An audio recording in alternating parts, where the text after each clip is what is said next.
నిన్న సీఎం రేవంత్ రెడ్డి మహిళా శక్తి మహిళామణులకు నిన్న చెక్కులు అందజేసిన సందర్భంలో మాజీ ముఖ్యమంత్రి కేసీఆర్ పై సంచలన వ్యాఖ్యలు చేశారు.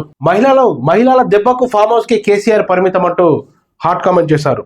అలాగే మా ప్రభుత్వంలో దళారులకు స్థానం లేదు, మహిళలను ఏనాడు జాతీయ అధ్యక్షురాలుగా చేయని బీజేపీ ఎందుకు ఇన్ని నాటకాలాడుతుందంటూ సీఎం రేవంత్ రెడ్డి విమర్శించారు.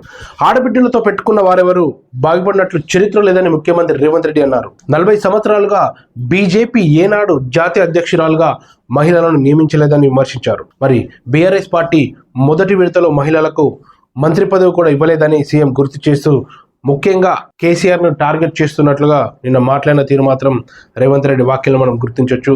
స్వయం సహాయక సంఘాల మహిళలకు రావాల్సిన 4,000 కోట్ల వడ్డీ లేని రుణాల మొత్తాన్ని బీఆర్ఎస్ ప్రభుత్వం చెల్లించలేదని, దీంతో మహిళలు వారికి బుద్ధి చెప్పారని, అందుకే కేసీఆర్ను ఫామ్ హౌస్కు పరిమితం చేశారని, మహిళలు ఒక శక్తి అని వారిని తక్కువ అంచనా వేస్తే ఇలాంటి ఎన్నో చూడాల్సి వస్తుందని రేవంత్ రెడ్డి వ్యాఖ్యానించిన తీరు తెలంగాణలో హాట్ టాపిక్గా మారింది. మీరేమనుకుంటున్నారో కామెంట్ రూపంలో తెలియచేయండి.